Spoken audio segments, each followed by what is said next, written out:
I'm in the Marine Museum in Lisbon, and I'm gonna try to see if I can find anything to do with the Gazela today, which I'm hopeful of. We'll see.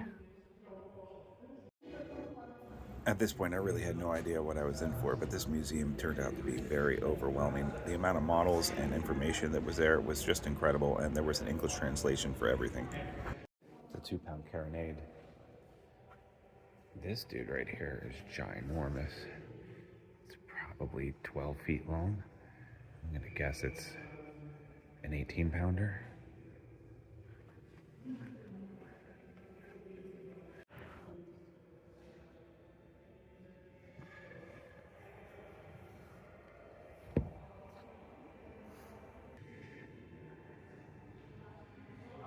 It's amazing how detailed this is, and even the rigging and like how it actually worked is really exquisitely done, all the pulleys and everything.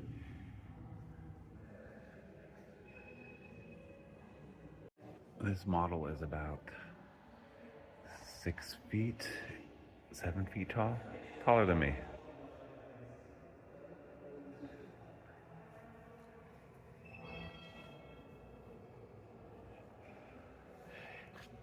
Those white things on the rails, I believe, are the hammocks that they had to bring up in the mornings.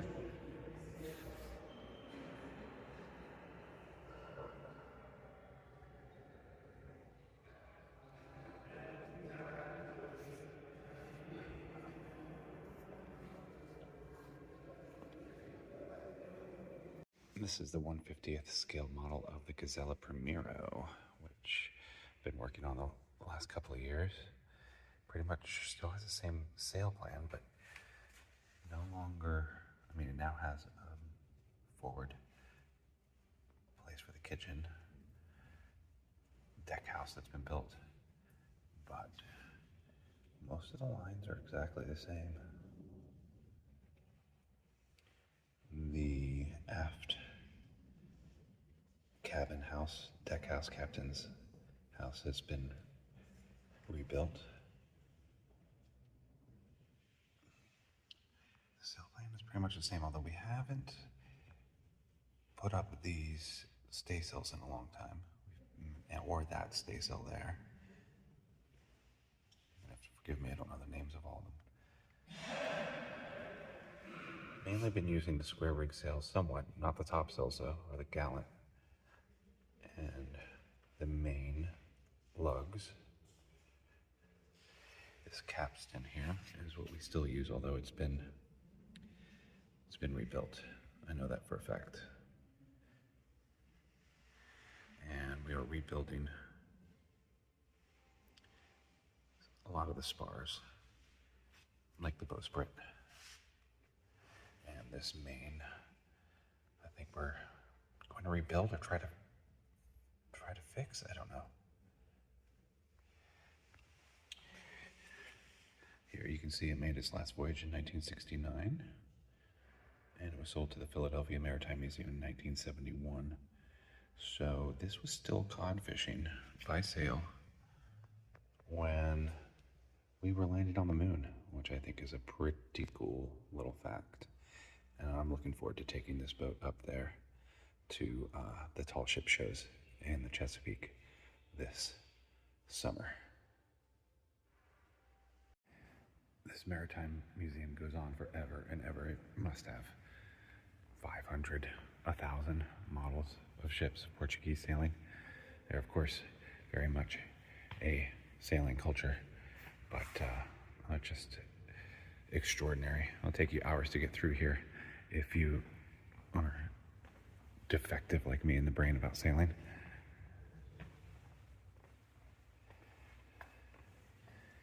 I've just exited the Navy part, which was mainly focused on the Navy of Portuguese, and gone into the more fishing and sailing side, which I find a little bit more fascinating myself. A giant lateen, interesting sail plan. I don't think I've ever seen anything like that.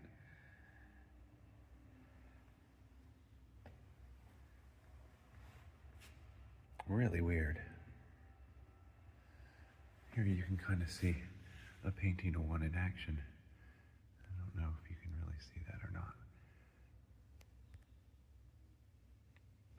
how it sailed into the wind, how it felt. The Queen's cabin. I'm inside a little classroom here where you can look inside to see what her cabin looked like. This is the cabin from around 1900, before King Charles and the Crown Prince were assassinated in 1908. He considered himself a sailor, and so he would take him and his wife sailing. The lights just turned out because I'm the only person in this museum apparently. And this is the King's cabin. His is a little smaller. He gave the Queen much more room. But very comfortable little cabin there. I don't really understand where this museum is. Like, it's in a grand building, and I just don't know what it originally was. Was it built for this purpose? It's really cool. We're gonna take one more look at the Gazela. We have this little vestibule here for the fishing of cod, and I do like these pictures here. But there's the Gazela. Yep.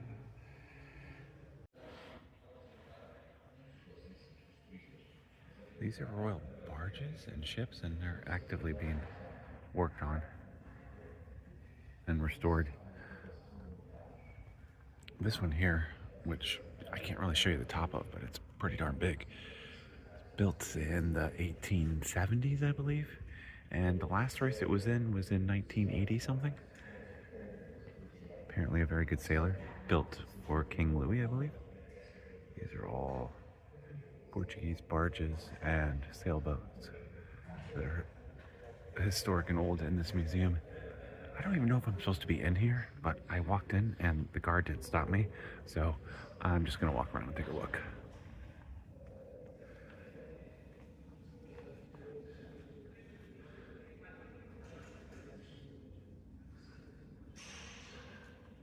This is a cute little boat.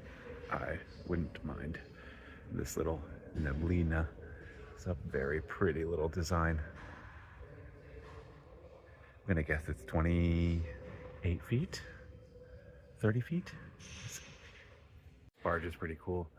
And the mast is actually, I'm gonna come over here so you can see it. It's actually a tree trunk. It's not milled at all. It's just a straight up tree trunk. I want to call this a balanced lug, but it's not quite. I don't know what you would call this. It's kind of a cross between a balanced lug and a lug.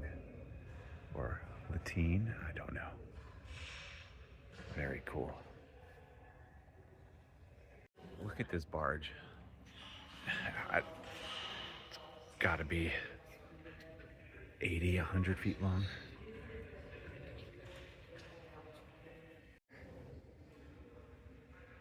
Didn't realize I had this walkway up here. That's the neblina, the one that I was talking about. Really do like the look of this boat. And then over here, that's a barge. I can't remember, it's like 106 people would row that. But here's another one. Look at these oars. Look at this barge for the king.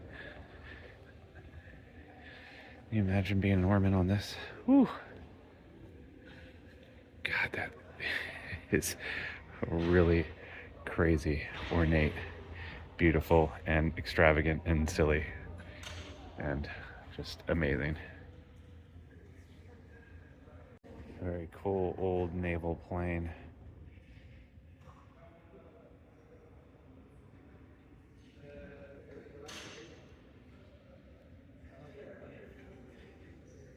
This is a cool little plane too. It's actually pretty darn small, although it's got like the classic lines of a much larger airplane. And you've got this guy over here too. Pontoon boat, very nice. And again, I don't know what building we're in, why it's here, but they've turned it into a naval museum, and it's really cool.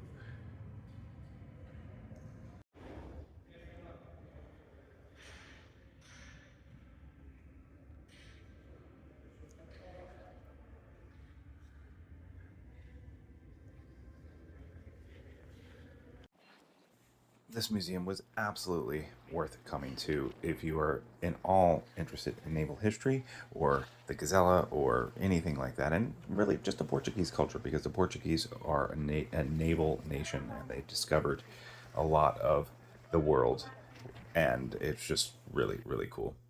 Of course, I'm very excited to share what I learned about the Gazella with people this summer when I'm down in the Chesapeake at the different locations that we'll be at. So I hope that I get a chance to see you there. And thank you to everyone for letting me ramble on and make all these videos. I hope you enjoyed.